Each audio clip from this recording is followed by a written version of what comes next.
Hujan deras mengguyur. Nenek Ratna tiba-tiba bangkit dari kursinya. Saya harus pergi. Janji 60 tahun lalu. Lisa terlambat mencegah. Nenek lenyap di telan malam. Di halte tua, Maya menggigil sendirian. Hidupnya sebatang kara. Lalu ia melihat sesosok nenek basah kuyup, berjalan terseok. Nek! Nenek itu menoleh, tersenyum damai. Nak, kamu lihat mobil jemputan. Maya tak tahu, malam ini ia bukan sekadar menolong orang hilang ingatan. Ia sedang memeluk rahasia terbesar hidupnya, rahasia yang terkubur 25 tahun. Karena terkadang, hujan mempertemukan yang lama terpisah. Assalamualaikum sahabatku, salam hangat untuk kalian semua. Sebelum kita mulai, tulis di kolom komentar dari kota mana kalian menyaksikan ini. Bagi yang like dan subscribe, semoga Allah mudahkan segala urusannya, dilapangkan rezekinya, sehatkan badan, dan dikabulkan semua hajat kalian. Amin ya robbal alamin. Mari kita simak cerita selengkapnya. Hujan deras mengguyur kota sejak sore. Langit kelabu seolah ikut bersedih. Butir-butir air mengetuk-ngetuk jendela kaca rumah tua di ujung jalan, menciptakan irama yang sayu dan sendu. Di dalam rumah itu, Nenek Ratna duduk di kursi goyang kesayangannya. Posisinya persis di samping jendela, seperti sudah menjadi kebiasaan setiap hari. Matanya yang mulai redup karena usia terus memandang keluar, menerawang jauh menembus rintik hujan yang membasahi kaca. Sesekali ia mengelap kaca yang berkabut dengan ujung kebayanya, seolah takut melewatkan sesuatu, atau seseorang, yang mungkin lewat. Tangannya yang keriput dan mulai timbul bintik-bintik penuaan menggenggam erat sebuah foto usang. Bingkainya sudah lapuk dimakan usia, warnanya memudar, tapi gambar di dalamnya masih jelas. Sepasang pengantin muda duduk berdampingan, tersenyum malu-malu. Itu foto pernikahannya 60 tahun lalu dengan suami tercinta, Pak Karno. Mempelai pria berseragam tentara, mempelai wanita berkebaya sederhana dengan bunga melati di sanggul. Wajah mereka berseri-seri, penuh harap akan masa depan. Nenek Ratna menatap foto itu dengan perasaan campur aduk. Kadang ia ingat, kadang lupa. Tapi perasaan cinta itu, cinta pada pria di foto itu, tak pernah pudar meski ingatannya mulai kabur. Bu, makan dulu. Suara Lisa, menantunya, memecah lamunan. Wanita parubaya itu masuk membawa nampan berisi sepiring bubur hangat dan segelas air putih. Lisa sudah setahun ini merawat Nenek Ratna, sejak kondisi nenek mulai sering lupa jalan pulang kalau pergi sendiri. Nenek Ratna menoleh perlahan. Matanya yang kosong menatap Lisa sejenak, seperti sedang mencoba mengingat siapa wanita ini, lalu kembali ke foto di tangannya. Saya sedang menunggu suami saya, gumamnya lirih, nyaris seperti bisikan. Katanya mau jemput sebentar lagi. Janji kita dulu, sebelum perang usai. Lisa menghela napas dalam-dalam. Untuk kesekian kalinya, ibu mertuanya kembali ke masa lalu, ke hari di mana ia masih muda, masih cantik, masih menanti kekasih yang akan meminangnya. Padahal Pak Karno sudah tiada 10 tahun lalu. Dimakamkan di pemakaman umum 3 kilometer dari sini, dengan nisan sederhana bertuliskan, Karno, suami dan ayah tercinta. Ini sudah malam. Bu, lihat di luar, hujan deras. Ayo makan dulu, nanti lapar, bujuk Lisa lembut sambil mendekatkan nampan ke pangkuan nenek. Namun Nenek Ratna bergeming. Tubuhnya yang ringkih tetap kaku, matanya masih tertuju keluar jendela, ke arah jalan setapak yang mulai tergenang air. Di kejauhan, sesekali kilat menyambar, diikuti gemuruh petir yang menggelegar. Tapi nenek tak bergeming. Sebentar lagi dia pasti datang, bisiknya. Dia bilang, tunggu di bawah pohon besar dekat halte. Tapi aku sudah lama di sini, kenapa belum datang? Lisa menaruh nampan di meja kecil dekat kursi goyang. Ia maklum dengan kondisi nenek. Dokter sudah bilang, Alzheimer yang diderita Nenek Ratna semakin parah. Kadang ingat, kadang lupa. Tapi yang menyedihkan, nenek lebih sering berada di masa lalunya daripada masa kini. Kadang ia mengira Lisa adalah adiknya, kadang memanggilnya dengan nama tetangga lama. Kadang hanya menatap kosong tanpa ekspresi. Lisa! Lisa! Nenek Ratna tiba-tiba memanggil dengan suara berbeda. Lebih jernih, lebih sadar. Lisa segera mendekat. Iya, Bu, saya di sini. Nenek Ratna menatapnya dengan sorot mata yang hari ini tampak lebih terang, seolah ada kejernihan yang kadang datang dan pergi seperti ombak. Ia meraih tangan Lisa, menggenggamnya erat. Lisa, kamu baik sekali padaku. Merawat nenek dengan sabar, padahal nenek sering merepotkan. Ah, Bu, Jangan bilang gitu. Saya ikhlas. Nenek Ratna tersenyum, senyum yang sendu. Lalu tiba-tiba sorot matanya berubah, menjadi tekad yang aneh. Tapi Lisa, nenek harus pergi. Lisa tersentak. Jantungnya berdetak lebih kencang. Pergi kemana, Bu? Ini sudah malam. Lihat di luar hujan deras. Jalanan pasti becek dan licin. Nenek Ratna tersenyum tipis. Senyum yang damai tapi entah mengena membuat Lisa merinding. Menjemput seseorang. Janji itu harus ditepati. Nak, nenek sudah berjanji 60 tahun lalu. Waktu masih muda. Waktu suami nenek pamit pergi perang, dia bilang, tunggu aku di bawah pohon besar dekat halte. Aku akan jemput kamu di sana, setelah perang usai. Dan aku bilang, aku akan menunggu. Tapi Bu, Pak Karno sudah. Lisa tak sanggup melanjutkan. Nenek Ratna mengangguk pelan. Nenek tahu dia sudah tiada. Tapi janji itu tetap hidup di sini. Ia meletakkan tangan di dadanya yang ringkih. Dan sekarang, ingatan nenek mulai kabur. Nenek takut lupa janji itu. Jadi nenek harus pergi sekarang, sebelum lupa. Bu, jangan. Belum sempat Lisa menyelesaikan kalimatnya, nenek Ratna sudah berdiri. Dengan langkah gontai namun mantap, seperti ada kekuatan misterius yang menopang tubuh ringkihnya, ia berjalan menuju pintu. Lisa bangkit hendak mencegah. Tapi tepat saat itu, ponsel di sakunya berdering nyaring. Layar menunjukkan nama suaminya, Bambang, yang sedang dinas luar kota. Sebentar, Bu, jangan dulu. Siapa itu? Tanya nenek Ratna menoleh. Suami saya, Bu. Anak nenek, Bambang. Nenek Ratna mengangguk pelan. Wajahnya berubah lembut mendengar nama putra bungsunya itu. Bilang nenek sayang dia. Bilang nenek minta maaf kalau selama ini merepotkan. Nek, tunggu. Tapi nenek Ratna sudah membuka pintu. Hujan menderu masuk, membasahi lantai teras. Tanpa menoleh, nenek melangkah keluar, langsung diguyur air hujan yang deras. Bajunya segera basah kuyup, rambut putihnya lepek menempel di wajah. Tapi ia terus berjalan, menapaki jalan setapak yang mulai licin. Lisa baru menyadari ketika dering ponsel berhenti. Bu Ratna. Ia berlari ke pintu. Hujan menderu, angin bertiup kencang. Nenek Ratna sudah tidak tampak dimanapun. Hanya jejak kaki basah di teras yang segera terhapus derasnya air. Lisa menerabas hujan, berteriak memanggil-manggil. Bu Ratna. Nek. Tapi hanya suara petir dan derasnya hujan yang menjawab. Nenek Ratna hilang, lenyap di telan malam dan badai. Lisa berdiri terpaku di tengah hujan, basah kuyup, tak tahu harus kemana mencari. Malam itu, nenek Ratna berjalan sendirian di tengah derasnya hujan, menggenggam erat foto pernikahannya, mencari pohon besar yang 60 tahun lalu menjadi saksi janji suci. Namun ia tak tahu, di ujung jalan, takdir telah menyiapkan pertemuan yang akan mengubah segalanya. Deras hujan semakin menjadi. Awan hitam bergelayut di langit malam, seolah tak berniat berhenti menumpahkan air. Jalanan mulai sepi. Toko toro tutup lebih awal. Warung-warung pinggir jalan menurunkan tenda mereka. Hanya lampu jalan yang temaram dan sesekali lampu motor yang melaju kencang menemani rintik yang tak kunjung reda.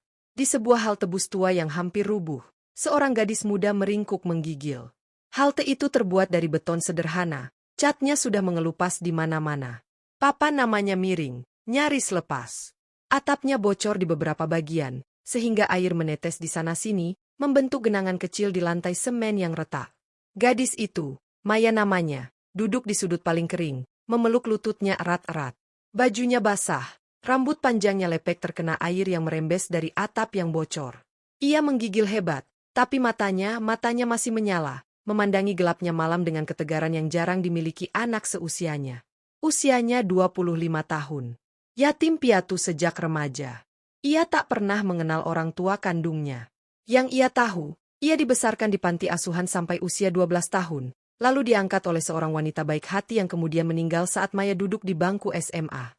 Sejak itu, ia hidup sebatang kara, mengandalkan diri sendiri. Kini Maya tinggal di kamar kontrakan sempit di gang belakang pasar. Ukurannya hanya 3x4 meter, cukup untuk satu kasur tipis, lemari plastik, kompor satu tungku, dan kamar mandi sempit di belakang. Dindingnya terkelupas di beberapa bagian, plafonnya bocor kalau hujan deras. Tapi itu sudah terasa seperti istana baginya, karena setidaknya ia punya tempat berteduh. Pekerjaannya adalah penjaga malam di minimarket dekat sini. Shiftnya dari jam 10 malam sampai jam 6 pagi. Gajinya pas-pasan, cukup untuk makan dan bayar kontrakan. Tapi Maya bersyukur, setidaknya ia masih bisa bertahan. Malam ini ia baru saja pulang shift. Biasanya ia jalan kaki pulang, butuh waktu sekitar 15 menit. Tapi hujan deras memaksanya berteduh di halte ini. Ia sudah menunggu hampir setengah jam, tapi hujan tak kunjung reda. Malah semakin deras. Semoga cepat reda, gumamnya sambil menggenggam erat tas ransel satu-satunya. Di dalam tas itu hanya ada botol minum, dompet tipis berisi uang pas-pasan, dan jaket tipis yang sudah basah. Angin bertiup kencang, membawa percikan air hingga ke dalam halte. Maya semakin menggigil. Ia menarik resleting jaketnya lebih tinggi, tapi jaket itu sudah basah, tak banyak membantu menghangatkan. Tiba-tiba, di sela derasnya hujan dan gemuruh angin, Maya melihat sesuatu. Samar-samar, di kejauhan, ada sesosok bayangan melintas perlahan. Maya mengerjapkan mata, mengira ia salah lihat. Tapi bayangan itu semakin dekat. Seorang nenek-nenek, berjalan tanpa payung, tanpa mantel hujan. Bajunya sudah basah kuyup sampai ke tulang, rambut putihnya basah dan menempel di wajah dan leher. Nenek itu berjalan terseok-seok, sesekali berhenti seolah mencari sesuatu atau seseorang. Di tangannya, ia menggenggam erat sesuatu, sebuah foto, tampaknya. Maya terkesiap. Tanpa berpikir panjang, ia berlari keluar halte, langsung diguyur hujan deras. "Nek! Nek!" teriaknya sekeras suaranya. Nenek itu menoleh perlahan. Wajahnya pucat pasi, bibirnya kebiruan karena kedinginan. Seluruh tubuhnya gemetar hebat. Tapi yang membuat Maya tertegun, nenek itu tersenyum. Senyum yang anehnya terlihat damai, seperti orang yang sedang bahagia meski kondisi fisiknya mengenaskan. "Nak!" suaranya serak, hampir tidak terdengar di tengah derasnya hujan. "Kamu lihat mobil jemputan? Mungkin sedan hitam, tua?" Maya tertegun. Mobil jemputan? Di tengah hujan deras begini, tengah malam buta seperti ini? Di jalan yang mulai sepi dan gelap? "Nek, ayo masuk ke halte dulu. Nanti nenek sakit. Kita bicara di sana." Maya meraih lengan nenek Ratna. Tangannya dingin sekali, seperti memegang es. Kulitnya pucat dan mulai keriput karena terlalu lama terkena air. Tapi nenek Ratna menarik tangannya pelan, meski tampak kehilangan keseimbangan. Maya segera menopangnya agar tak jatuh. "Tidak bisa, Nak. Saya harus tunggu di sini. Suami saya bilang jemput di sini. Di pohon besar ini." Nenek Ratna menunjuk ke arah pohon besar tak jauh dari halte. Sebuah pohon beringin tua dengan akar-akar gantung yang menjuntai, usianya mungkin ratusan tahun. Di bawahnya ada bangku kayu lapuk. Maya menengok ke sekeliling. Jalan ini memang agak sepi, tapi ia tak melihat apapun yang mencurigakan. Hanya pohon tua itu yang berdiri kokoh, basah oleh hujan. "Nek, ini sudah larut. Jam 11 malam. Hujan deras. Suami nenek di mana? Saya antar nenek pulang. Rumah nenek di mana?" Nenek Ratna menatap Maya lama. Di matanya yang sayu, terpancar kebingungan yang dalam. Lalu, tiba-tiba, ekspresinya berubah panik. "Rumah? Rumah saya, rumah saya." Ia mengerutkan dahi, berusaha keras mengingat. Tangannya gemetar semakin hebat. "Saya lupa, Nak. Saya lupa rumah saya di mana." "Dek." Jantung Maya berdetak kencang. Ia tahu tanda-tanda ini. Almarhum ibu angkatnya dulu juga begitu. Lupa jalan pulang, lupa nama tetangga, lupa di mana ia meletakkan barang-barang. Sebelum akhirnya penyakitnya makin parah dan ia pergi untuk selama-lamanya. "Nek, tenang. Tidak apa-apa lupa. Yang penting nenek selamat dulu." Maya meraih tangan nenek Ratna dengan lembut, berusaha menenangkan. "Ikut saya dulu. Saya cari tempat hangat buat nenek. Rumah saya dekat sini." Nenek Ratna menatapnya. Entah mengapa, di mata gadis asing ini, ia merasakan kehangatan yang tak bisa dijelaskan. Ada rasa aman, rasa nyaman, rasa seperti pulang. "Kamu baik sekali, Nak," bisiknya. Maya tersenyum meski hatinya pedih. "Ayo, Nek, perlahan. Pegang tangan saya." Nenek Ratna menurut. Langkahnya goyah, tubuhnya lemah karena kedinginan. Maya menopangnya sekuat tenaga. Bersama-sama mereka berjalan pelan menembus hujan, menjauhi halte tua, menuju gang sempit di belakang pasar. Di belakang mereka, lampu halte berkedip-kedip lalu padam. Tapi mereka tak melihatnya. Mereka hanya fokus pada satu langkah, lalu langkah berikutnya.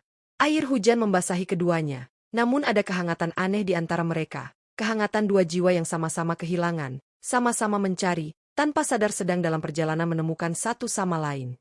Kamar kontrakan Maya memang sederhana, bahkan bisa dibilang sangat sederhana.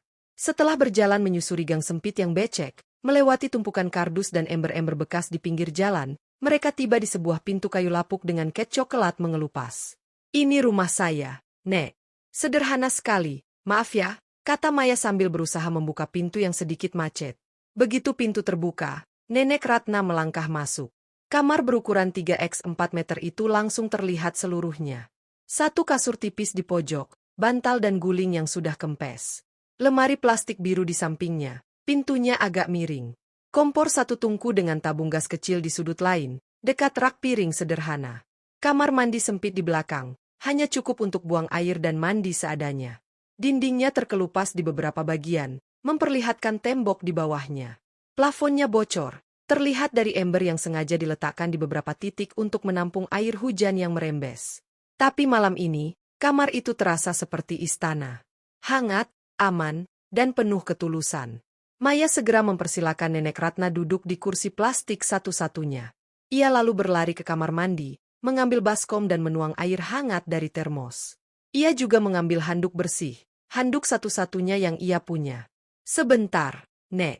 Kita rendam kaki dulu, biar hangat," kata Maya sambil membawa baskom berisi air hangat. Ia berlutut di lantai, melepas sandal Nenek Ratna yang sudah basah, lalu dengan hati-hati merendam kaki keriput itu ke dalam air hangat. Kaki nenek dingin sekali, pucat, dan mulai kejang-kejang kecil karena kedinginan.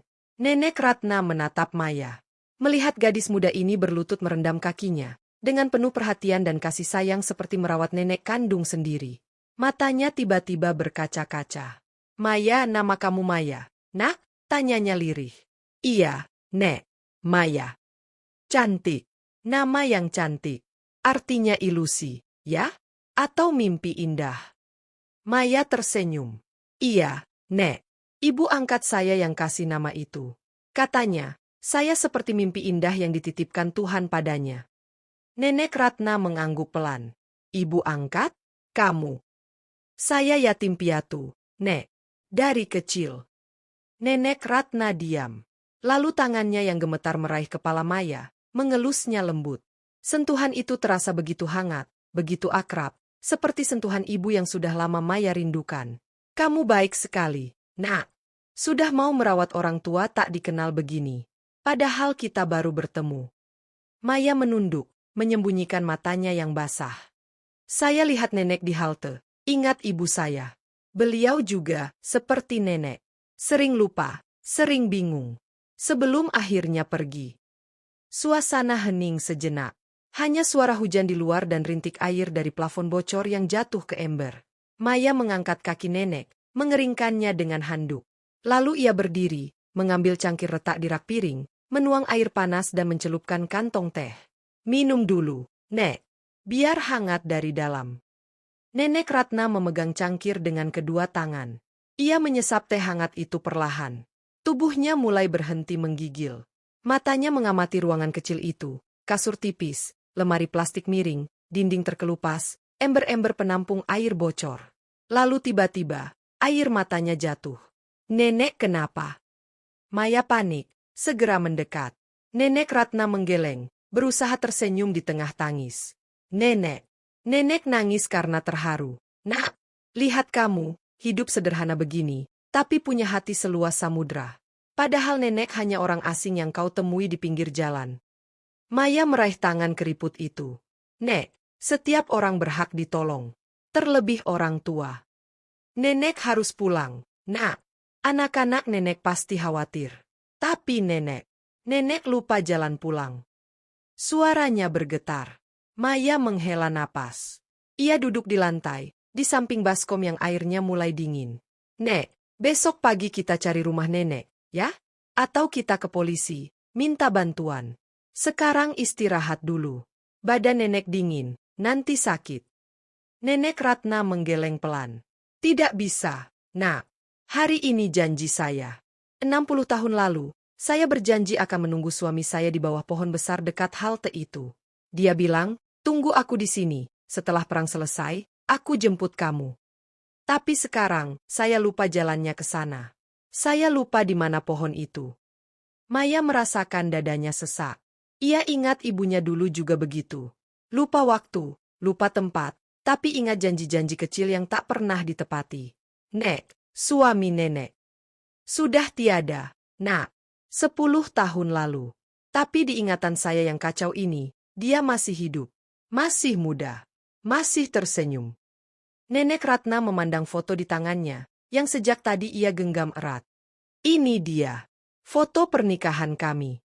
Maya menerima foto itu dengan hati-hati. Ia memandang wajah kedua mempelai. Sederhana, polos, tapi penuh cinta. Cantik sekali nenek waktu muda. Nenek Ratna tersenyum. Kamu juga cantik, Nak. Lebih cantik dari nenek. Maya tertawa kecil. Ah, nenek bisa aja.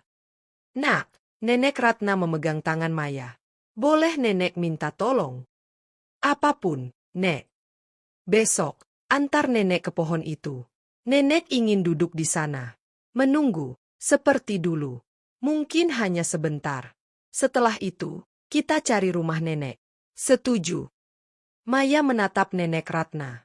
Di matanya yang redup karena usia dan penyakit, ia melihat kerinduan yang begitu dalam. Kerinduan pada masa muda, pada cinta pertama, pada diri sendiri yang dulu. Setuju, Nek. Tapi janji, habis itu kita cari rumah nenek, ya. Nenek Ratna mengangguk, matanya berbinar seperti anak kecil yang dijanjikan mainan baru. Malam itu, nenek Ratna tidur di kasur tipis Maya. Maya memberinya selimut satu-satunya, menutupi tubuh ringkih itu dengan hati-hati. Sedangkan Maya, ia duduk di lantai beralaskan koran bekas, memandangi wajah damai nenek yang tidur pulas. Di luar, hujan mulai reda. Rintik-rintik terakhir mengetuk genting seperti bisikan lembut. Maya memandangi foto pernikahan nenek Ratna yang tertinggal di meja. Ia tak tahu, malam ini adalah awal dari perjalanan yang akan membuka tabir rahasia terbesar dalam hidupnya. Pagi datang dengan sinar matahari malu-malu. Hujan semalam telah reda, meninggalkan sisa genangan di jalanan dan dedaunan basah yang berkilauan. Udara segar khas pagi setelah hujan masuk melalui celah-celah jendela kamar kontrakan Maya. Maya terbangun dengan pegal di sekujur tubuh. Semalaman ia tidur di lantai beralaskan koran, dan tubuhnya protes. Ia menggeliat pelan, meregangkan otot-otot yang kaku, lalu menengok ke arah kasur. Nenek Ratna masih tidur pulas. Napasnya teratur, dadanya naik turun perlahan. Wajahnya yang tidur terlihat damai, jauh dari kebingungan yang kadang muncul saat ia terjaga. Rambut putihnya berantakan, tapi justru itu membuatnya terlihat manis, seperti nenek-nenek pada umumnya yang sedang menikmati mimpi indah. Maya tersenyum. Ia bangun pelan-pelan, berusaha tidak bersuara. Berjingkat-jingkat ia berjalan ke dapur kecil di sudut ruangan. Di dapur itu, ia mengeluarkan beras dari karung kecil, mencuci beras, lalu menanaknya di panci dengan kompor satu tunggu. Sambil menunggu nasi matang, ia menggoreng telur satu-satunya yang tersisa di kulkas mini. Telur ceplok, dengan pinggiran renyah seperti kesukaannya. Lalu ia menyeduh teh hangat di cangkir retak. Sederhana, tapi hangat. Sarapan yang selalu ia syukuri. Sambil menunggu air mendidih, Maya mengambil pakaian basah nenek Ratna yang semalam ia jemur di tali tambang di sudut kamar. Bajunya sudah agak kering, hanya bagian lengan yang masih sedikit lembab. Maya melipatnya dengan rapi, meletakkannya di ujung kasur agar nenek bisa berganti nanti. Saat melipat, tangannya menyentuh saku baju itu. Ada sesuatu di dalamnya, kertas, agak tebal. Maya ragu-ragu, tapi kemudian berpikir mungkin itu penting, mungkin alamat atau identitas. Perlahan ia mengeluarkan isi saku itu. Sebuah amplop coklat sederhana. Tidak tertutup rapat. Di luar amplop, tertulis dengan tulisan tangan yang indah namun sedikit goyah. Untuk anak-anakku tercinta. Maya tertegun. Ini pasti surat. Surat dari nenek Ratna untuk anak-anaknya. Maya ragu apakah boleh membaca, tapi rasa penasarannya terlalu besar. Lagi pula, mungkin surat ini bisa membantu menemukan keluarga nenek. Dengan hati-hati, ia membuka amplop dan mengeluarkan selembar kertas. Tulisannya sama, Tangan yang indah namun goyah, tanda tangan orang tua atau orang yang sedang sakit. Beberapa kata tercoret, seolah penulisnya ragu-ragu, atau mungkin tangannya gemetar saat menulis. Maya mulai membaca. Untuk anak-anakku tercinta, Dewi, Siska, dan Roni. Maafkan ibu. Ibu sering lupa. Lupa nama kalian, lupa wajah kalian, bahkan lupa jalan pulang ke rumah yang kita tempati bertahun-tahun. Kadang ibu memandang kalian dan bertanya-tanya, siapa orang-orang baik ini yang merawat ibu? Tapi kemudian ibu ingat, kalian anak-anak ibu. Daging darah ibu sendiri. Ibu menulis surat ini di saat ingatan ibu masih cukup jernih. Di saat ibu masih ingat nama kalian, masih ingat masa kecil kalian, masih ingat suka duka membesarkan kalian bertiga seorang diri setelah ayah pergi. Ada satu hal yang ibu ingin kalian tahu. Satu hal yang selalu ibu ingat meski ingatan ibu kabur. Janji. 60 tahun lalu, sebelum ayah kalian pergi berperang, kami berjanji di bawah pohon besar dekat halte. Ayah bilang, tunggu aku di sini. Setelah perang selesai, aku jemput kamu. Dan ibu bilang, aku akan menunggu, sampai kapanpun. Perang usai. Ayah pulang. Kami menikah, punya kalian, menjalani hidup bersama. Ibu tak pernah lagi ke pohon itu. Tapi janji itu, janji di bawah pohon, selalu ada di hati ibu. Sekarang, saat ingatan ibu mulai kabur, ibu sering kembali ke masa itu. Ke hari-hari ketika ibu masih muda, masih menanti kekasih dengan hati berdebar. Dan ibu rindu. Rindu pada diri ibu yang dulu, yang penuh harap, yang percaya pada janji. Jika suatu saat ibu pergi dan tak kembali, jangan cari ibu. Ibu hanya ingin menepati janji lama. Duduk di bawah pohon itu, menunggu, seperti dulu. Bukan menunggu ayah, karena ayah sudah di surga, tapi menunggu diri ibu sendiri yang masih muda. Mungkin terdengar gila, tapi di pikiran ibu yang kacau ini, hanya itu yang jelas. Hanya itu yang ibu ingat dengan sempurna. Ibu selalu sayang kalian. Sampai kapanpun, meski ibu lupa segalanya. Ratna. Maya membaca surat itu berulang kali. Air matanya jatuh tanpa bisa ditahan. Ia membayangkan nenek Ratna, seorang ibu, seorang istri, yang perlahan kehilangan ingatan tapi mati-matian memegang satu kenangan terindah dalam hidupnya. Janji cinta pertama. Janji di bawah pohon. Kamu baca suratku. Maya menoleh. Nenek Ratna sudah duduk di kasur, memandangnya dengan sorot mata yang hari ini terlihat lebih jernih. Ada kesadaran di sana, meski mungkin hanya sementara. Maaf, Nek. Tadi jatuh dari saku baju. Saya nggak sengaja baca. Maya menghampiri, menyerahkan surat itu dengan tangan sedikit gemetar. Nenek Ratna membaca suratnya sendiri. Tangannya gemetar saat memegang kertas itu. Matanya menyusuri setiap baris, setiap kata yang ia tulis sendiri di saat ingatannya masih terang. Lalu ia tersenyum, senyum yang sedih tapi damai. Aku lupa menulis surat ini, gumamnya. Tapi sekarang ingat lagi. Aku menulisnya 3 bulan lalu, saat masih agak ingat-ingat lupa. Nek, rumah nenek di mana? Tolong Maya ingatkan. Anak-anak nenek pasti khawatir. Surat ini bilang nama mereka Dewi, Siska, Roni. Mungkin dengan nama itu kita bisa cari. Nenek Ratna menggeleng pelan. Aku lupa alamat, Nak. Tapi bukan itu masalahnya. Masalahnya aku belum menepati janjiku. Janji di bawah pohon. Nenek Ratna mengangguk. Kamu sudah baca suratku, jadi kamu tahu. Aku harus ke sana. Menunggu, seperti dulu. Meskipun hanya sebentar. Maya memandang Nenek Ratna. Di matanya yang tua, ia melihat kerinduan yang begitu dalam. Kerinduan pada masa muda, pada cinta pertama, pada diri sendiri yang dulu. Dan Maya mengerti, kadang, orang tua bukan hanya butuh diingatkan, tapi juga butuh dimengerti. Baik, Nek. Hari ini kita ke pohon itu. Tapi janji sama Maya, habis itu kita cari rumah nenek, ya. Lewat polisi atau kelurahan. Nenek Ratna mengangguk, matanya berbinar seperti anak kecil yang dijanjikan mainan baru. Maya tersenyum. Ia tak tahu ini benar atau salah. Tapi hatinya berkata, biarkan nenek menepati janjinya. Biarkan ia pulang ke masa lalu, setidaknya untuk sehari. Pohon besar itu masih berdiri kokoh. Sebuah beringin tua dengan akar-akar gantung yang menjuntai hingga ke tanah, daunnya rimbun dan lebat. Usianya mungkin ratusan tahun, saksi bisu dari berbagai peristiwa, termasuk janji cinta 60 tahun lalu. Letaknya persis di samping halte bus tua tempat Maya bertemu Nenek Ratna semalam. Di bawah pohon, ada bangku kayu lapuk yang sudah dimakan usia dan cuaca. Catnya terkelupas, beberapa papannya retak, tapi masih cukup kokoh untuk diduduki. Di sekelilingnya, rumput liar tumbuh subur, basah oleh sisa hujan semalam. Maya menuntun Nenek Ratna perlahan mendekati bangku itu. Langkah nenek hari ini lebih mantap, mungkin karena sudah makan, atau karena semangat untuk sampai ke tempat ini. Matanya bersinar-sinar, memandangi pohon itu dengan perasaan campur aduk. "Ini dia," bisik Nenek Ratna. Suaranya bergetar haru. "Ini tempatnya. 60 tahun lalu, aku duduk persis di sini, menunggu suamiku pulang perang." Maya membantunya duduk di bangku kayu itu. Nenek Ratna mengelus permukaan kayu yang kasar, seolah menyapa teman lama. "Aku masih ingat," lanjutnya, matanya menerawang jauh. "Hari itu panas, tidak seperti sekarang. Aku pakai kebaya putih, rambutku dikepang dua.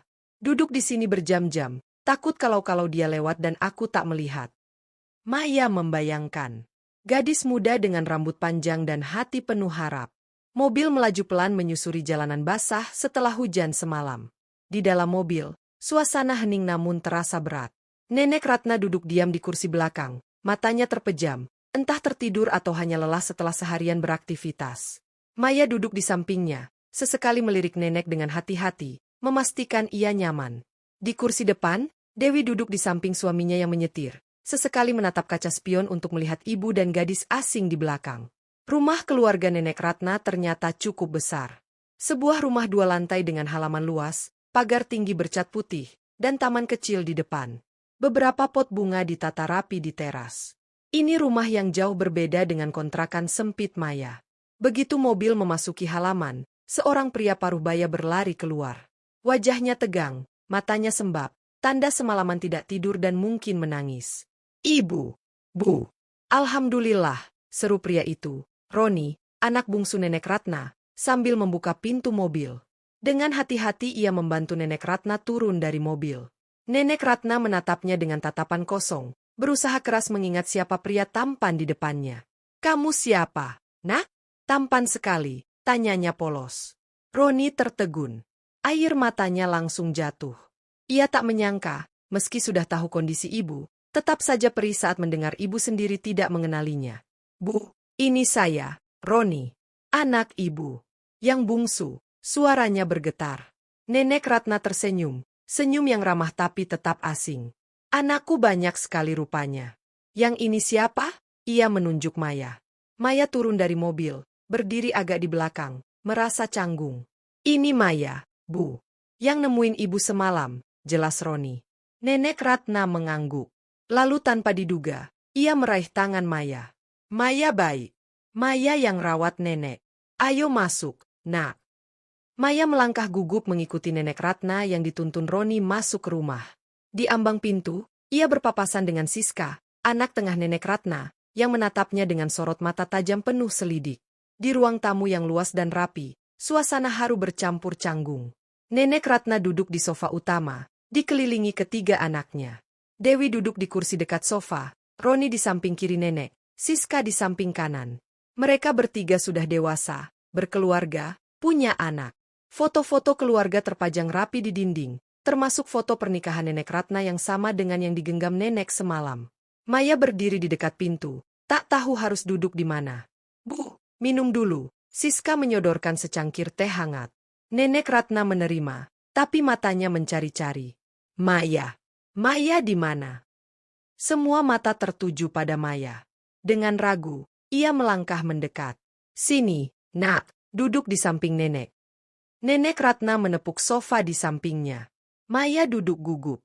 Ia merasakan tatapan Dewi yang rumit, tatapan Siska yang tajam, dan tatapan Roni yang lebih ramah. "Kamu Maya?" Siska bertanya, nadanya datar, sulit ditebak. "Iya, Bu. Makasih sudah tolong ibu kami." Tapi nada suaranya tidak sehangat kata-katanya. Ada nada curiga, mungkin juga cemburu. Suasana hening sejenak. Lalu Dewi angkat bicara. Semalam kamu di rumah Maya? Kontrakan?" Nenek Ratna mengangguk polos. "Iya. Kamarnya kecil tapi bersih. Maya baik sekali. Masakin bubur, rendamin kaki nenek. Kayak merawat ibunya sendiri. Roni dan Siska bertukar pandang. Ada sesuatu di udara, ketidaknyamanan yang nyaris terasa. Siska menggigit bibir bawahnya. Roni menghela napas. Bu, kamu nggak ingat kami? Tanya Roni lembut, berusaha tidak menangis. Nenek Ratna menatapnya lama. Wajah Roni, Dewi, Siska, semuanya diamatinya satu persatu. Lalu perlahan ia menggeleng. Maaf, nak. Wajah kalian seperti orang yang kukenal. Tapi aku lupa. Siska menunduk, menyembunyikan wajahnya di balik tangan. Bahunya bergetar, tangisnya tertahan. Dewi meraih tangan adiknya, menggenggam erat. Maya merasa seperti orang asing yang tidak seharusnya ada di sini, menyaksikan momen keluarga yang begitu privat. Ia berdiri pelan. Nek, saya pamit dulu. Istirahat yang cukup, ya. Besok Maya kesini lagi. Nenek Ratna meraih tangannya cepat. Jangan pergi, nak. Nenek. Nenek merasa tenang sama kamu. Kamu jangan tinggalin nenek. Maya tersenyum getir. Dadanya sesak. Ia ingat ibunya dulu juga sering bilang begitu. Jangan tinggalin ibu, sebelum akhirnya benar-benar pergi. Besok Maya kesini lagi, Nek. Janji. Sekarang Maya kerja dulu. Nenek Ratna melepaskan tangannya dengan berat hati. Maya berjalan ke pintu, diikuti tatapan Dewi yang penuh makna. Di depan pintu, Dewi menyusulnya. Maya, tunggu. Maya berbalik. Dewi berdiri di ambang pintu, wajahnya rumit. Ini untuk terima kasih. Dewi menyodorkan amplop coklat, agak tebal. Maya menggeleng sopan. Tidak usah, Bu. Saya ikhlas nolong nenek. Terima saja. Anggap uang jasa. Kamu kan sudah repot-repot. Maya menatap Dewi. Ada sesuatu di mata wanita itu, bukan sekadar terima kasih, tapi juga keinginan untuk menutup sesuatu, mungkin rasa bersalah atau ketidaknyamanan. Bu Dewi, boleh saya jujur? Maya berkata lembut. Dewi mengangguk. Saya tidak mau uang ini. Saya rawat nenek karena saya ingat ibu saya. Beliau juga seperti nenek sebelum meninggal. Sering lupa, sering bingung. Dan waktu itu, saya nggak bisa ngapa-ngapain selain nemenin beliau sampai akhir. Jadi ketika lihat nenek di halte, rasanya seperti diberi kesempatan kedua. Untuk ngerawat, untuk menemani. Dewi tertegun. Amplop di tangannya terasa berat, bahkan mungkin memalukan. Dan Bu, nenek sayang sama ibu dan keluarga. Meski beliau lupa, hatinya tetap sayang. Saya lihat dari caranya pegang foto-foto kalian di rumah. Dewi tak bisa berkata-kata. Matanya berkaca-kaca. Selamat malam, Bu. Saya pamit. Maya berjalan pergi, meninggalkan Dewi yang berdiri membeku di ambang pintu dengan amplop masih di tangan. Di dalam rumah, Nenek Ratna duduk di sofa, tersenyum damai, tanpa sadar telah mempertemukan dua dunia yang lama terpisah.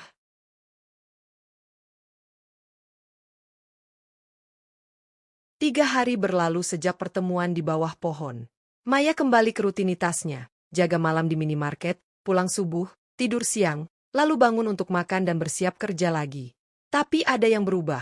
Setiap kali ada waktu luang, ia menyempatkan diri menjenguk Nenek Ratna. Keluarga Nenek Ratna mulai terbiasa dengan kehadirannya. Roni paling ramah, selalu menyambut Maya dengan senyum lebar. Kadang ia mengajak Maya ngobrol, bercerita tentang masa kecilnya dengan ibu.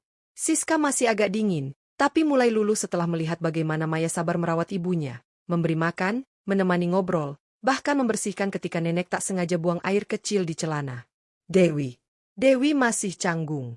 Setiap bertemu Maya, ia selalu menunduk, seolah menyembunyikan sesuatu. Tapi Maya tak ambil pusing. Ia kesini untuk Nenek Ratna, bukan yang lain. Hari itu cuaca cerah. Sinar matahari masuk melalui jendela ruang keluarga, membuat suasana hangat dan nyaman. Nenek Ratna sedang asyik melihat album foto tua yang dikeluarkan Roni dari lemari. Album itu tebal, sampulnya sudah lusuh, berisi ratusan foto hitam putih dan warna yang mengabadikan perjalanan hidup keluarga ini. Maya duduk di samping nenek, menemani. Nenek Ratna membuka halaman demi halaman dengan hati-hati, seolah memegang benda paling berharga di dunia. Ini suamiku. Nenek Ratna menunjuk foto hitam putih seorang pemuda tampan berseragam tentara. Pose khas zaman dulu, berdiri tegap, tangan di pinggang, senyum malu-malu. Waktu itu baru menikah. Aku masih berumur 18 tahun. Maya tersenyum melihat foto itu. Nenek cantik sekali waktu muda. Lihat itu, senyumnya manis.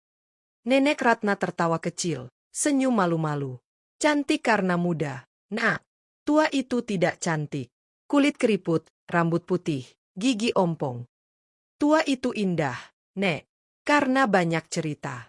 Lihat semua foto ini, itu adalah perjalanan hidup nenek. Nggak semua orang punya kesempatan untuk tua dan punya banyak kenangan. Nenek Ratna menatap Maya dengan sorot mata hangat. Lalu jarinya berpindah ke foto lain. Seorang bayi mungil digendong nenek Ratna yang masih muda. Senyum nenek di foto itu penuh kebahagiaan. Ini anak pertamaku. Dewi. Waktu lahir, beratnya 3,5 kilo. Aku ingat, aku nangis bahagia banget waktu pertama kali gendong dia. Maya mengangguk. Foto berikutnya. Dua bayi, Siska dan Roni, mungkin.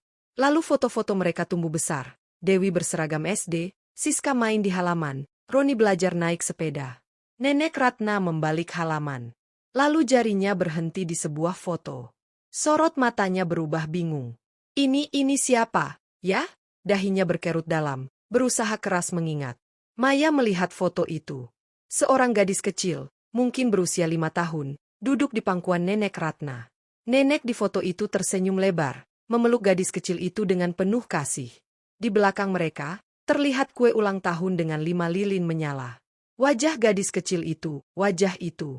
Maya merasa dadanya berdegup kencang. Ia mengambil foto itu dengan tangan sedikit gemetar. Mata gadis kecil itu, senyumnya, bentuk wajahnya begitu familiar. Seperti melihat dirinya sendiri di cermin, tapi versi kecil.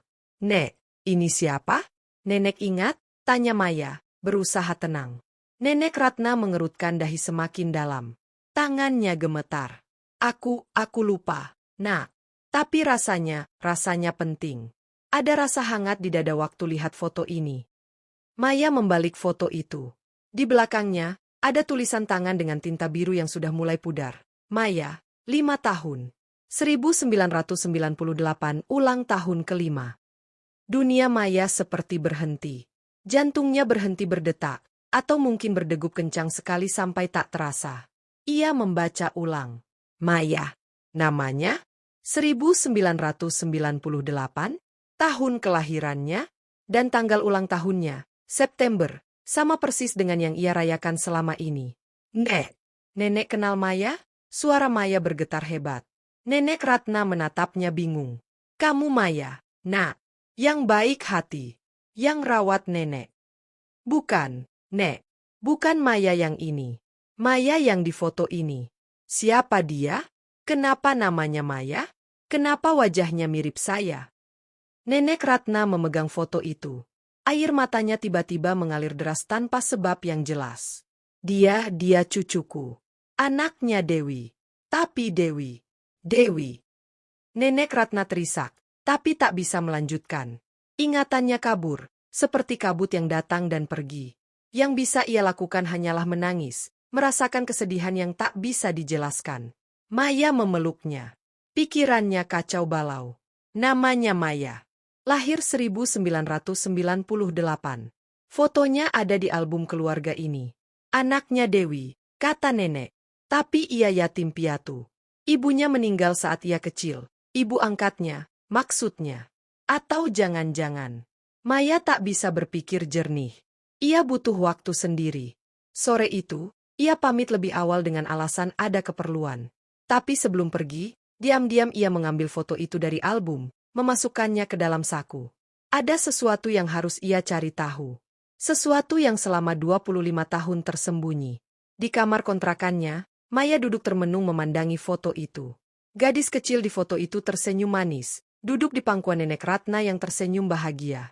Mereka berdua terlihat seperti nenek dan cucu sejati. Wajah mereka mirip. Sangat mirip. Bentuk mata, senyum, bahkan lesung pipit di pipi kanan. Lalu Maya teringat sesuatu. Ibunya, wanita yang membesarkannya dan ia panggil ibu selama ini, bukan ibu kandung. Ia tahu itu sejak kecil. Ibu angkatnya tak pernah menikah, tak punya suami. Tiba-tiba datang ke panti asuhan dan mengangkatnya saat ia berusia 5 tahun. Kata ibu angkat, ia dapat kabar dari seseorang. tapi tak pernah dijelaskan siapa. Sebelum meninggal, ibu angkatnya berpesan, "Kamu titipan Tuhan, Maya. Itu saja yang perlu kamu tahu. Tapi suatu hari nanti, mungkin kamu akan menemukan jawabannya." Maya meraih ponsel, jarinya ragu menekan nomor Dewi yang ia dapat dari Roni. "Halo, Bu Dewi, ini Maya. Boleh saya bicara?" Hening sejenak di seberang. Lalu suara Dewi terdengar berat, seperti sudah menduga. "Kamu sudah lihat foto itu?" Jantung Maya berdegup lebih kencang. "Ibu tahu. Kita harus bertemu, Maya. Ada yang harus aku jelaskan. Bukan hanya tentang foto itu, tapi tentang hidupmu." Telepon ditutup. Maya menatap layar ponsel yang mulai gelap, lalu kembali ke foto di tangannya. Di luar, tanpa ia sadari, hujan mulai turun lagi. Rintik-rintik di jendela seolah membisikkan rahasia yang selama ini tersimpan rapat. Mereka bertemu di kedai kopi sederhana dekat pasar. Tempat yang sepi, jauh dari keramaian, dengan meja-meja kayu dan kursi rotan tua. Wangi kopi bubuk dan gula aren tercium di udara. Suara kicau burung dari kandang di pojok menambah suasana teduh. Dewi sudah duduk di pojok ketika Maya datang. Wanita itu terlihat gelisah, jari-jarinya sibuk memainkan tisu di meja. Di depannya, 2 cangkir kopi hitam mengepulkan asap tipis. "Duduklah," kata Dewi datar, menunjuk kursi di seberangnya. Maya duduk. Tangannya gemetar. Ia sembunyikan di bawah meja. Foto itu masih ada di sakunya, terasa panas seperti bara. "Maya, umur kamu 25, kan?" Dewi memulai. Maya mengangguk. Lahir 1998. Bulan September, tanggal 15. Maya mengangguk lagi, matanya mulai berkaca-kaca. Semua yang Dewi sebut tepat. Dewi menutup mata. Tangannya meremas serbet di meja hingga kusut. Napasnya berat, seolah menahan beban yang sangat besar. "Maya, aku ibumu." Dunia Maya seperti berhenti berputar. Ia membeku, tak bisa berkata-kata. Kata-kata itu masuk ke telinga, tapi otaknya seolah menolak memproses. "Aku melahirkanmu saat umur 19, Dewi melanjutkan, suaranya bergetar hebat.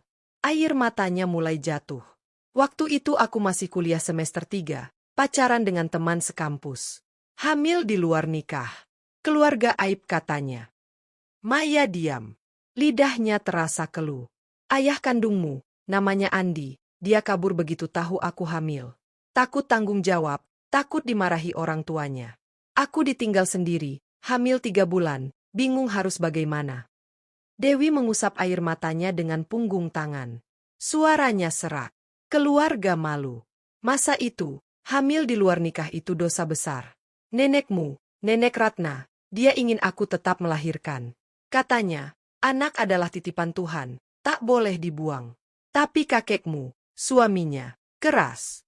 Katanya, lebih baik bayi itu disingkirkan. Diberikan ke orang lain, jauh-jauh." Maya merasakan dadanya sesak. Ia membayangkan bagaimana rasanya menjadi janin yang tak diinginkan, tapi Nenek Ratna melawan.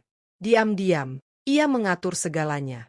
Ia kenal seorang wanita baik hati yang tidak bisa punya anak, tetangga kampung sebelah, janda, hidup sendiri. Wanita itu setuju merawatmu. Nenek yang memilihkan namamu, Maya. Artinya ilusi, karena katanya, kau seperti mimpi indah yang tak boleh kami genggam. Jadi Nenek Ratna. Dia nenek kandungmu. Dan aku ibumu. Yang menelantarkanmu. Dewi terisak. Maya diam 1000 bahasa. Ribuan perasaan campur aduk dalam dadanya. Marah, sedih, bingung, haru, sakit, semua jadi satu. Ia ingin marah, ingin teriak, ingin menangis. Tapi ia hanya diam, membeku. "Kenapa baru sekarang ibu bilang?" Suara Maya akhirnya keluar. Serak dan berat. "Karena aku pengecut," Dewi mengakui tanpa tedeng aling-aling. "Aku malu. Aku takut. Setelah lulus kuliah, aku menikah dengan pria lain, bukan Andi, punya keluarga baru, punya anak-anak. Aku pura-pura lupa bahwa aku pernah punya anak pertama. Aku kubur dalam-dalam rasa bersalah itu." Maya mengepalkan tangannya di bawah meja. "Tapi ibu, Nenek Ratna, dia tidak pernah lupa. Dia selalu menyebut namamu. Setiap tahun, diam-diam ia pergi ke panti asuhan tempatmu dulu dititip, mencari kabar. Tapi kau sudah diangkat orang dan pindah kota. Ia terus mencari, sampai penyakitnya datang dan ia mulai lupa. Maya ingat, ia memang pindah-pindah ikut ibu angkat yang bekerja di berbagai kota. Tak pernah tinggal lama di satu tempat. Lalu penyakitnya makin parah, Dewi melanjutkan. Awalnya hanya pelupa. Lupa taruh kunci, lupa nama tetangga, lupa janji. Lalu makin parah, lupa kami, lupa rumah. Tapi satu hal yang selalu ia ingat, kamu, Maya, cucu pertamanya, yang hilang. Kadang ia terbangun malam-malam, memanggil namamu. Maya tak bisa menahan air matanya lagi. Ia meraih foto di saku, memandang wajah Nenek Ratna yang tersenyum bahagia menggendong bayi Maya. Bayi yang sama yang 25 tahun lalu, disingkirkan. Lalu ia ingat malam hujan itu. Nenek Ratna di halte, sendirian, basah kuyup, bilang sedang menunggu jemputan. Menunggu janji. Tapi mungkin ia sedang menunggu Maya? Menunggu cucunya pulang? Entah sadar atau tidak, hatinya membawa nenek ke tempat yang pernah ia kunjungi bersama cucu itu dulu. Dan sekarang, tanya Maya, suaranya bergetar. Ibu ingin apa dari saya? Dewi menggeleng lemas. Aku tidak ingin apa-apa. Hanya ingin kau tahu kebenaran. Dan meminta maaf. Terserah kau mau maafkan atau tidak. Aku tak berhak memaksa. Maya berdiri. Ia berjalan keluar kedai dengan langkah gontai. Di ambang pintu, ia berhenti. Nenek Ratna tahu bahwa aku cucunya. Dewi menggeleng. Dulu tahu. Tapi sekarang sudah lupa. Penyakitnya. Alzheimer. Tapi hatinya selalu tahu. Ia nyaman denganmu, bukan? Itu karena darah. Darah selalu mengenali darah, meski otak sudah lupa. Maya pergi tanpa berkata apa-apa lagi. Langkahnya cepat, menerobos rintik hujan yang mulai turun. Di belakangnya, Dewi duduk terpaku, air mata bercampur hujan di jendela kedai. Malam itu, Maya tidak masuk kerja. Ia menelepon temannya untuk menggantikan shift, dengan alasan ada urusan keluarga mendadak. Keluarga. Kata itu terasa aneh di lidahnya. Setelah 25 tahun sendiri, tiba-tiba ia punya keluarga. Ia duduk di kamar kontrakannya yang sempit, memandangi foto lama itu. Di luar, hujan turun deras seperti malam pertama ia bertemu Nenek Ratna. Tapi kini segalanya berbeda. Kini ia tahu, wanita tua yang ditemuinya di halte itu adalah nenek kandungnya sendiri. Pikirannya berkecamuk. Marah? Iya, sangat marah. Pada Dewi yang membuangnya. Pada ayah kandung yang kabur. Pada keadaan yang memisahkannya dari keluarga. Tapi di balik semua kemarahan itu, ada rasa aneh yang hangat. Ia punya keluarga. Nenek Ratna, nenek kandungnya. Wanita tua yang hilang ingatan itu, yang dirawatnya dengan penuh cinta tanpa tahu ikatan darah, ternyata darah dagingnya sendiri. Ponselnya berdering. Roni, Maya, ibu dibawa ke rumah sakit. Kondisinya drop. Demam tinggi, mungkin karena kehujanan kemarin. Ibu terus teriak-teriak manggil nama kamu. Maya tersentak. Rumah sakit mana, Mas? RS Kota. Cepat, Maya. Ibu butuh kamu. Maya bergegas. Tanpa pikir panjang, ia mengambil jaket dan langsung berlari keluar. Hujan masih deras, tapi ia tak peduli. Ia harus ke rumah sakit. Ia harus menemui Nenek Ratna. Neneknya. Di ruang IGD, suasana ramai tapi hening. Maya menemukan Roni duduk di kursi tunggu, wajah tegang. Dewi dan Siska juga ada di sana, duduk terpisah. Bagaimana keadaan nenek? Maya bertanya, napas terengah-engah. Masih diperiksa. Demamnya tinggi, sempat kejang. Roni menjawab. Dia terus teriak-teriak minta Maya. Kamu. Maya menatap pintu ruang perawatan. Ia ingin masuk, ingin memeluk Nenek Ratna. Seorang perawat keluar. Keluarga Nenek Ratna. Kami semua berdiri. Saya, kata mereka hampir bersamaan. Pasien terus memanggil nama Maya. Siapa Maya? Saya. Maya melangkah maju. Perawat itu mengamatinya. Pasien terus menyebut nama itu. Sepertinya ia sangat ingin bertemu. Silakan masuk, tapi hanya satu orang. Maya menatap Dewi, Roni, Siska. Dewi mengangguk, matanya basah. Masuklah. Dia butuh kamu. Maya melangkah masuk. Ruangan itu dingin, berbau obat. Nenek Ratna terbaring di ranjang, selang infus di tangannya. Wajahnya pucat, napasnya berat. Tapi begitu melihat Maya, matanya langsung terbuka lebar. Tangannya yang lemah terulur. Maya cucuku. Maya tertegun. Nenek Ratna mengenalinya. Bukan sebagai gadis penolong, tapi sebagai cucunya. Nek. Nenek tahu. Nenek Ratna tersenyum lemah. Tadi, waktu demam, ingatanku kembali. Semua. Masa lalu, masa kini, aku ingat kamu, Maya. Cucuku. Anak Dewi. Yang hilang. Maya berlutut di samping ranjang, meraih tangan keriput itu. Air matanya jatuh. Nenek. Nenek tahu dari dulu. Nenek selalu tahu. Meski lupa, hati nenek tahu. Malam itu, di halte, saat kamu tolong nenek, hatiku berteriak, ini dia, ini cucuku. Tapi otakku lupa. Sekarang, sebelum mungkin pergi, aku ingin bilang maafkan kami, keluargamu, yang kehilangan kamu. Nek, jangan bicara gitu. Nenek nggak akan pergi. Nenek Ratna menggeleng pelan. Nenek sudah tua, nak. Tua sekali. Tapi nenek senang, sebelum pergi, bisa lihat kamu lagi. Bisa pegang tanganmu lagi. Seperti waktu kamu kecil dulu. Maya menangis. Ia memeluk nenek Ratna dengan hati-hati, takut menyakiti. Nek, Maya sayang nenek. Sejak pertama lihat nenek di halte, Maya udah sayang. Ternyata darah memang tak bisa bohong. Malam itu, di ruang rumah sakit yang dingin, Maya dan nenek Ratna berpelukan. Hujan di luar mereda, berganti rintik lembut. Seperti alam ikut menangis haru melihat pertemuan nenek dan cucu yang terpisah 25 tahun. Beberapa jam kemudian, nenek Ratna tertidur pulas. Kondisinya mulai stabil. Maya tak beranjak dari sampingnya. Ia terus memegang tangan nenek, takut jika dilepas, nenek akan pergi lagi. Di luar ruangan, Dewi, Roni, dan Siska menunggu.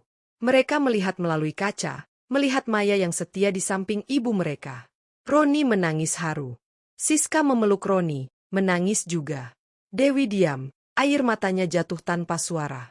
Mungkin ini cara Tuhan menyatukan keluarga kita lagi, bisik Roni. Siska mengangguk. Maya, dia lebih tulus dari kita semua. Tanpa tahu hubungan darah, ia sudah merawat ibu seperti nenek sendiri. Dewi tak berkata apa-apa. Ia hanya memandang Maya, anak pertamanya yang selama ini ia lupakan. Rasa bersalah memenuhi dadanya. Tapi juga rasa syukur, karena anak itu ternyata tumbuh menjadi wanita baik hati. 2 minggu kemudian, nenek Ratna pulang dari rumah sakit. Kondisinya membaik, meski ingatannya tetap naik turun. Kadang ia ingat Maya adalah cucunya, kadang lupa. Tapi yang terpenting, ikatan mereka sudah terbentuk. Maya hampir setiap hari datang ke rumah keluarga, merawat nenek dengan penuh cinta. Hari itu cuaca cerah. Setelah sekian lama, matahari bersinar hangat. Nenek Ratna duduk di kursi rodanya di teras rumah, menikmati sinar matahari pagi. Maya duduk di sampingnya, sesekali membacakan buku cerita atau hanya ngobrol tentang hal-hal ringan. Nek, ingat janji nenek? Tiba-tiba Maya bertanya. Nenek Ratna menatapnya, berpikir. Janji. Janji di bawah pohon besar. Janji nenek sama suami nenek, 60 tahun lalu. Mata nenek Ratna berbinar. Seperti setiap kali topik itu muncul, ada cahaya hangat di wajahnya. Aku ingat. Janji itu. Tapi sekarang. Sekarang kita wujudkan, Nek. Maya antar nenek ke pohon itu.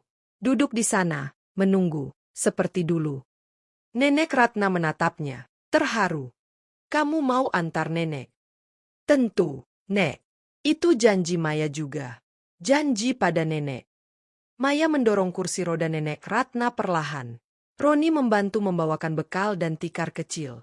Dewi dan Siska ikut di belakang, berjalan dengan perasaan campur aduk. Ini pertama kalinya mereka sekeluarga pergi bersama untuk mewujudkan keinginan ibu mereka. Sesampainya di bawah pohon besar dekat halte, suasana terasa berbeda. Pohon itu masih sama, kokoh, rindang, dengan akar-akar gantung menjuntai. Bangku kayu di bawahnya masih ada, meski semakin lapuk. Daun-daun berguguran di sekeliling, menciptakan karpet alami. Maya membimbing kursi roda hingga tepat di bawah pohon. Nenek Ratna memandangi sekeliling dengan mata berkaca-kaca.